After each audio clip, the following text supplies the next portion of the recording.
خطبہ نکاح پڑھا جاتا ہے، خطبہ جمعہ پڑھا جاتا ہے، خطبہ عیدین پڑھا جاتا ہے، جب جب اللہ کا ذکر کو بلند، اللہ کا نام لیا جا رہا ہے، رسول اللہ کا نام لیا جا رہا ہے. اور پھر جب بھی اللہ کا نام لیا جائے گا، جب جب نبی کریم صلی اللہ علیہ وسلم کا نام لیا جائے گا.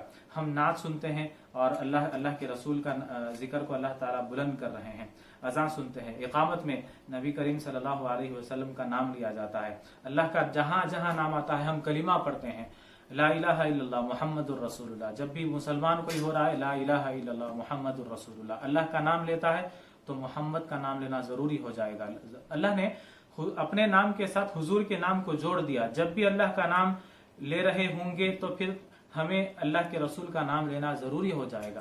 تو خطبہ نکاح کو دیکھ لیں، خطبہ جمعہ کو دیکھ لیں، خطبہ عیدین کو دیکھ لیں، کوئی ایسا خطبہ ہمارا اللہ کے رسول کے نام سے خالی نہیں جاتا. اس میں اللہ کا نام بھی لیتے ہیں، رسول اللہ کا نام بھی لیتے ہیں. اور پھر اللہ نے ایسا ایک نظام بنا دیا ہے کہ دنیا کے ایک کونے سے دوسرے کونے تک، ملیشیا سے لے کر امریکہ تک، جو وقت میں جو فرق ہے، جو یہاں پر 12 گھنٹے کا یہ کونے سے وہ کونے تک 12 گھنٹے کا اللہ نے فرق رکھا ہے.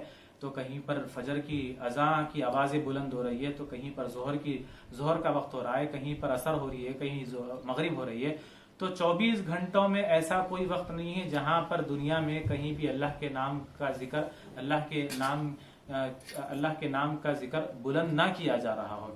ہر جگہ کہیں نہ کہیں آواز بلند ہو رہی ہے، اللہ اکبر اللہ اکبر، اشہد ان لا الہ الا اللہ، اشہد ان لا الہ الا اللہ، اشہد ان محمد رسول اللہ. اور پھر یہ ایک ذکر کو بلند کرنا ہوا.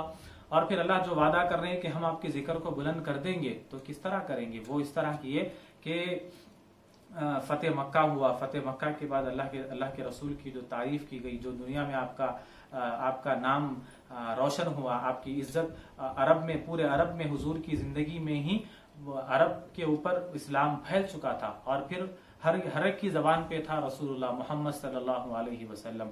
پھر ہوا یوں کہ آہستہ آہستہ وہ عرب سے نکل کر پوری دنیا میں حضور کا نام پھیل گیا. حضور کے نام لیوا ہے، ہم حضور کے چاہنے والے ہیں، نام لیوا ہے. اور قیامت تک یہ اللہ تعالیٰ یہ سلسلے کو جاری رکھے گا، ختم نہیں کرے گا. وَرَفَعْنَا لَكَ ذِكْرَكَ، ہم نے آپ کے لیے آپ کے ذکر کو اپنے ذکر کے ساتھ ملا کر دنیا و آخرت میں ہر جگہ بلند کر دیا. فَإِنَّ مَعَ الْعُسْرِ يُسْرًا، چنانچہ حقیقت یہ ہے کہ مشکلات کے ساتھ آسانی ہے. یعنی جو آپ کے ساتھ مشکلات آ رہی ہیں، جو لوگ آپ کو تانا مار رہے ہیں، اور پھر آپ کے لیے جو وہی کا جو سلسلہ آپ کے اوپر شروع ہوا ہے، جو آپ کے اوپر خوف طاری ہو رہا ہے، یہ مشکلات ہیں، لیکن اس کے ساتھ آسانی بھی ہے. اس کے ساتھ آسانی کیا ہے کہ یہ وہی کے سلسلہ جو پسینہ ہو جا رہا ہے آپ، اور جو خوف زدہ ہو جا رہے ہیں، یہ کچھ دنوں کے لیے آپ اس سے مانوس ہو جائیں گے، اور پھر آپ کو اس سے مزہ آنے لگے گا. یہ وہی اگر نہیں آئے تو پھر آپ بے چین ہو جائیں گے، وہی کا انتظار کریں گے.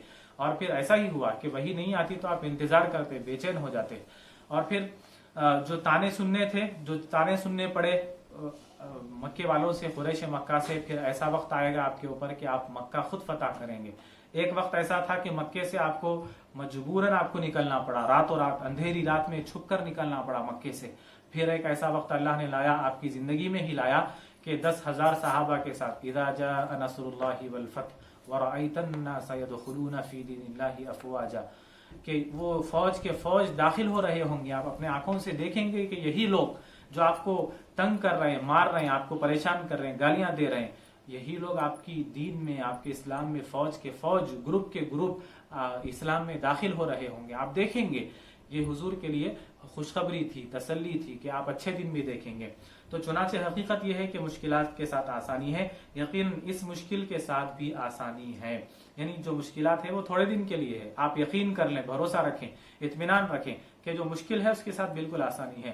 رات ہے تو صبح ہے، دن ہے، دن کی روشنی آنی ہے. اگر رات ہمیشہ کے لیے نہیں ہے، اللہ رات کو ہمیشہ کے لیے نہیں بنایا، دن بھی بنایا ہے، اور دن ہے تو پھر رات بھی ہے. اگر آسانیاں بھی ہے ہماری زندگی میں تو پھر مشکلات بھی آنے والی ہیں. ایسا نہیں ہے کہ کوئی خوش ہے تو زندگی میں ہمیشہ کے لیے خوش رہے گا.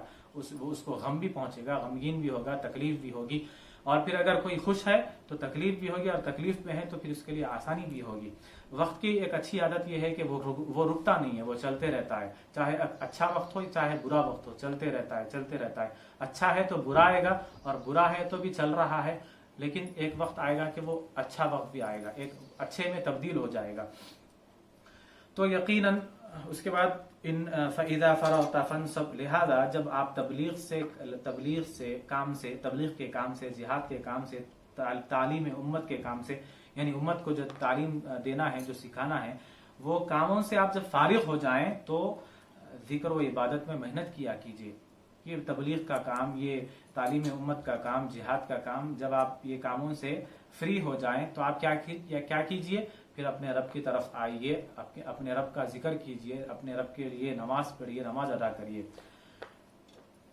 وَإِلَىٰ رَبِّكَ فَارْغَب، اور اپنے رب ہی سے دل لگائے رہیے. یعنی وہ کام بھی آپ کو کرنی ہے، وہ ذمہ داری ہے، آپ کی رسالت کی ذمہ داری ہے کہ لوگوں کو ہدایت کی طرف لانا ہے.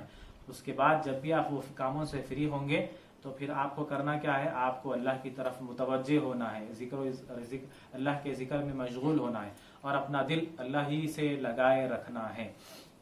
تو نبی کریم صلی اللہ علیہ وسلم کا معمول یہ تھا کہ دن میں آپ تبلیغ کرتے، کسی چوک پر جا کر کھڑے ہوتے اور لوگوں کو اسلام کی دعوت دیتے، کسی گھر پہ جا کر کھٹکا مارتے، اسلام کی دعوت دیتے، لوگوں کی تانے سننا پڑتا، گالیاں سننا پڑتا، اور پھر جب یہ کام سے فارغ ہو جاتے تو دن گزر جاتا، یہ کام سے فری ہوئے تک دن گزر جاتا. تو آپ رات کو کچھ دیر نیند کرتے، آرام کرتے، پھر اٹھ کر کھڑے ہو جاتے اللہ کے سامنے، اللہ سے دل لگاتے. تو یہ حضور کا معمول تھا، حضور کی زندگی تھی. تو یہ اس کا ترجمہ اور تفسیر ہوئی. اس کا ایک دوسرا صوفیانہ ایک ترجمہ ہے، صوفیانہ ایک اس کا تفسیر ہے، ایک ترجمہ ہے، جو وہ بھی ایک بیان کیا گیا ہے، ایک تفسیر ہے، ایک ترجمہ. اس کو بھی ہم تھوڑا سا مختصر انداز میں سمجھنے کی کوشش کرتے ہیں. الم نشرح لک صدرک، اے حبیب کریم صلی اللہ علیہ وسلم، کیا ہم نے آپ کے لیے آپ کے سینے کو کھول نہیں دیا، آپ کے سینے کو کشادہ نہیں کر دیا؟ یقیناً کیا ہے. یعنی اس کا مطلب یہ ہے، جو صوفیانہ ایک فکر ہے، صوفیانہ ایک جو خیال ہے، صوفیانہ جو اس کی ترجمہ تفسیر ہے، اس کی طرف بھی، اس کو بھی ہم تھوڑا سا سمجھنے کی کوشش کرتے ہیں کہ دراصل اللہ تعالیٰ جس بندے کو نبوت کے لیے چن لیتا ہے، نبی بنا دیتا ہے، تو پھر اس کا مقام مرتبہ، وہ بندوں کا مقام مرتبہ بہت اونچا ہے، بہت اعلیٰ ہے. تو اللہ تعالیٰ جب نبی بنا لیتے ہیں ان کو، تو پھر وہ ان کی زندگی کیسی ہوتی ہے، ان کا معمول کیا ہوتا ہے کہ بس ان کا دل اللہ کی طرف لگا ہوا ہوتا ہے ہمیشہ. بس وہ اپنا لو اللہ سے لگا لیتے ہیں، بس ان کو مزہ صرف اللہ کی میں آتا ہے، اللہ کی عبادت میں، اللہ کی طرف لو لگانے میں، اللہ کی طرف اپنے دل کو ادھر لے جانے میں، اللہ کے قریب کرنے میں مزہ آتا ہے. اور پھر جب رسالت والا جو کام ہوتا ہے، رسالت والا جو منصب ہے، یعنی جو ریسپانسبلٹی ہے رسول کی، یعنی لوگوں کو جا کر ہدایت دینے کی، جاؤ لوگوں کو ہدایت دیو.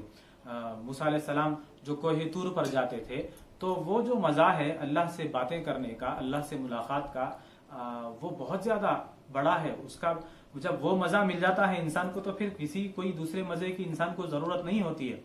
دنیا انسان کے لیے اس وقت وہ مقام مرتبے جب انسان چلے جاتا ہے نبوت کے مقام مرتبے پہ، تو دنیا کی چیزیں اس کے لیے بیکار سی ہے. یہاں کا دنیا کا کسی بھی طرح کا مزہ ہو بیکار ہے، اس کے لیے کوئی مزہ وہ معنی نہیں رکھتا، کیونکہ اللہ کا مزہ جو ہے، اللہ سے باتیں کرنے کا، لو لگانے کا، وہ بہت زیادہ بڑا مزہ ہے.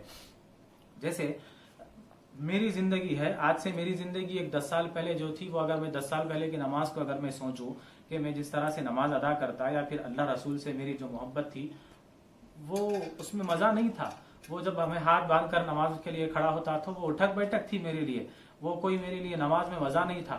لیکن ہو سکتا ہے میں آج جو نماز پڑھ رہا ہوں، وہ 10 سال سے تو آج کی نماز بہتر ہے میرے لیے. ایک میرا دل اللہ رسول کی طرف شاید ایک متوجہ ہو رہا ہوگا، میرا دل وہاں پر لگ رہا ہوگا، مجھے نماز میں ہاتھ بن کر کھڑا ہوں تو مجھے شاید مزہ بھی آ رہا ہوگا. تو یہ اٹھک بیٹھک نہیں ہے. میں 2 رکعت بھی نماز پڑھتا ہوں تو بالکل اطمینان کے ساتھ، سکون کے ساتھ، ایک یہ فیل کرتے ہوئے کہ میں اللہ کو دیکھ رہا ہوں یا اللہ مجھے دیکھ رہا ہے. یہ جو ہمیں تعلیم دی گئی ہے کہ نماز ایسے پڑھو، تو شاید میری نماز آج ایسی ہے، آپ کی نماز شاید آج ایسی ہے. جو 10 سال پہلے تھی وہ نماز آج کے جیسی نہیں تھی.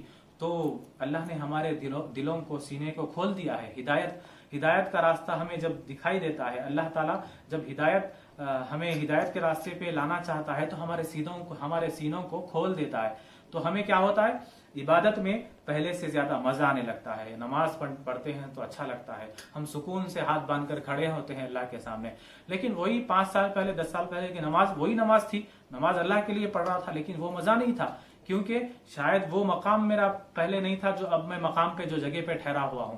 تو اسی طرح جو انبیاء کا، جو نبیوں کا مقام مرتبہ ہے وہ تو سب سے اعلیٰ، سب سے اونچا ہے.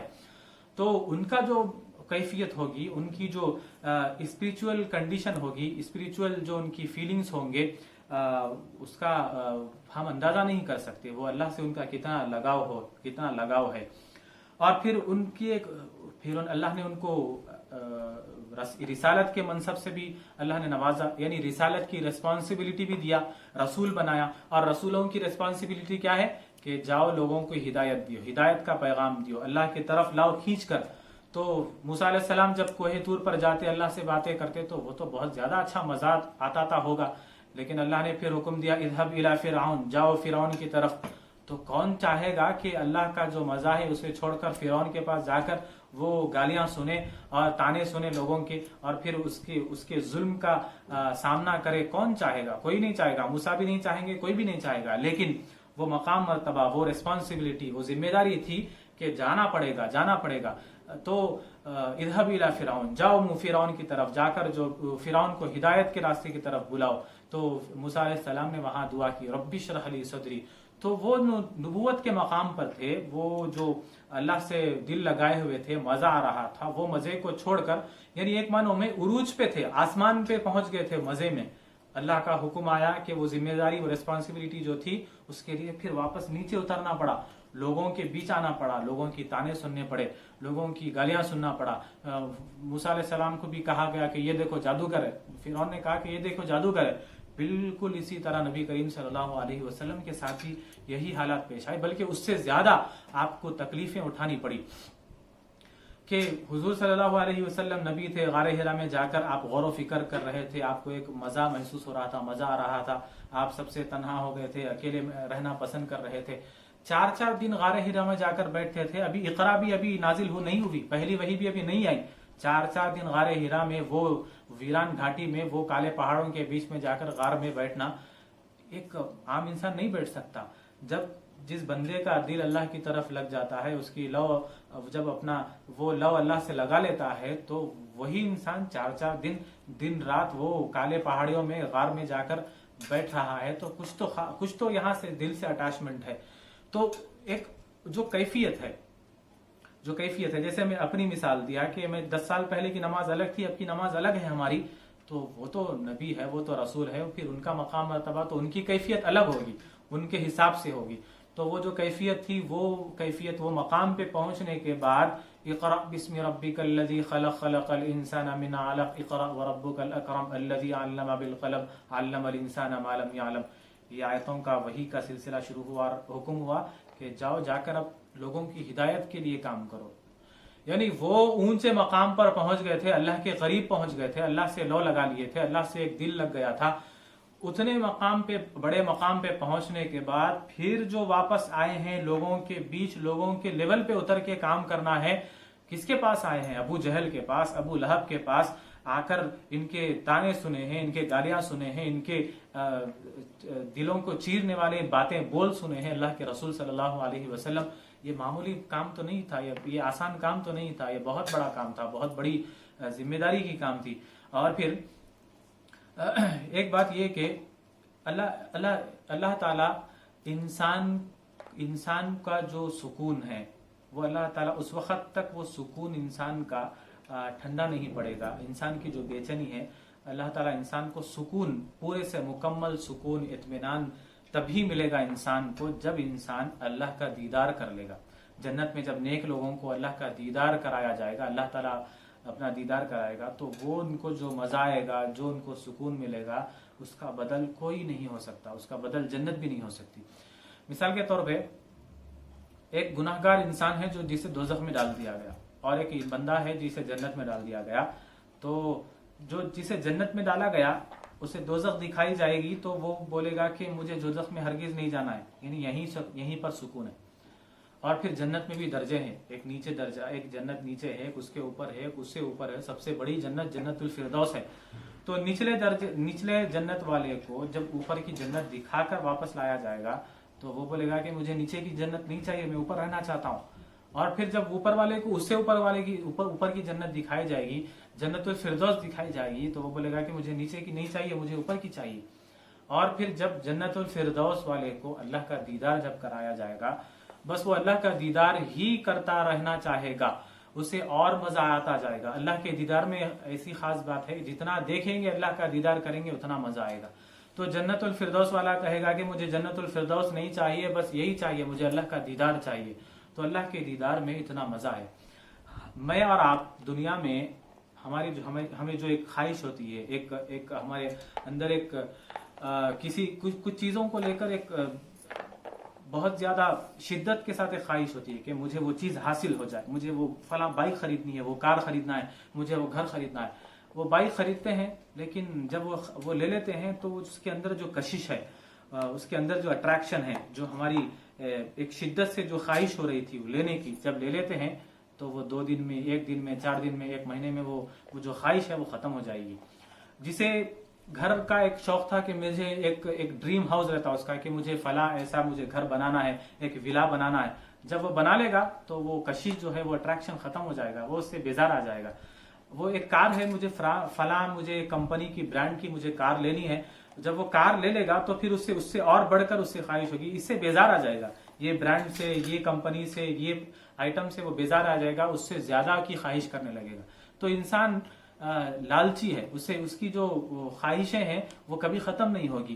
لیکن اللہ تعالیٰ کا جو دیدار ہے وہ ایسا ہوگا کہ اسے جتنا اللہ کو دیکھے گا اتنا اور مزہ آئے گا، اور زیادہ ٹھہر کر صرف اللہ ہی کا دیدار کرنا چاہے گا.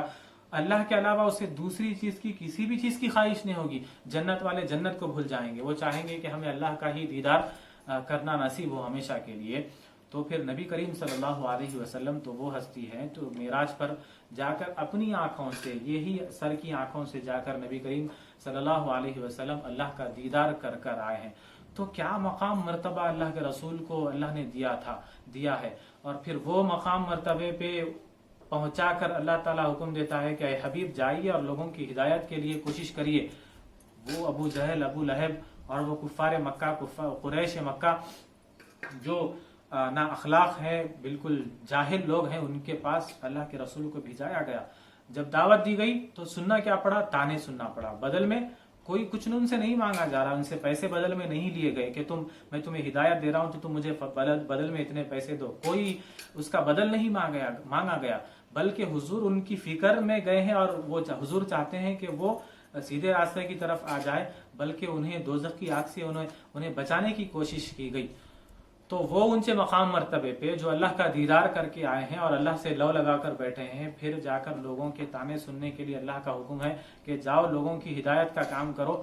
تو پھر وہ جو لوگوں کی ہدایت کا کام کرنا تھا، اونچے مقام پر جا کر واپس جو لوگوں کے لیول پہ اتر کے کام کرے ہیں. آپ کو پتا ہے حضور صلی اللہ علیہ وسلم کا کیسا رویہ تھا. جب حضور صلی اللہ علیہ وسلم لوگوں میں بیٹھتے تو باہر والا اگر آتا حضور سے ملنے کے لیے تو پہچان نہیں پاتا تھا کہ یہ گروپ میں، یہ محفل میں محمد کون ہے. اتنی یہ سادگی تھی. ہمارے پاس کیسا ہے؟ ہم اگر ہم کسی کو بڑا بناتے ہیں تو اس کی ایک ڈریسنگ الگ ہوتی ہے، اس کا ایک حلیہ الگ ہوتا ہے. وہ بڑے ایک قیمتی کپڑے پہن کر، ایک عالیشان کپڑے تیار ہو کر وہ لوگوں کے بیچ جاتا ہے اور علانیہ طور پر پہچان سکتے ہیں کہ یہ اس کے لیے محفل سجی ہے، اور پھر آج کی محفل کا یہ دلہا ہے، یا پھر آج کی محفل جو ہے یہ اسی کے لیے ہے. تو اچانک علانیہ ہم پہچان سکتے ہیں جو الگ ہوتا ہے، جو زیادہ مقام، ہم جسے زیادہ عزت دیتے ہیں اس کو محفل میں آسانی سے پہچان نہ سکتے ہیں. لیکن حضور کا طریقہ تو یہ تھا کہ لوگ باہر سے آتے تو پہچان نہیں سکتے تھے، پوچھنا پڑتا کہ تم میں سے محمد کون ہے. تو پھر وہاں پر تعارف کرایا جاتا، انٹروڈکشن کرایا جاتا کہ یہ محمد ہیں یا رسول اللہ ہیں. تو ایسی سادگی والی زندگی کہ اتنا آپ لوگوں کے لیے اتنا وہ مقام سے نیچے اترے کہ لوگوں کے لیول پہ اتر گئے، لوگوں کے ساتھ گھل مل کے آپ کام کرنے لگے. پھر مقام مرتبہ کیا تھا؟ وہ معراج پر گئے، اللہ کے آنکھوں سے اپنے دیدار کر آئے.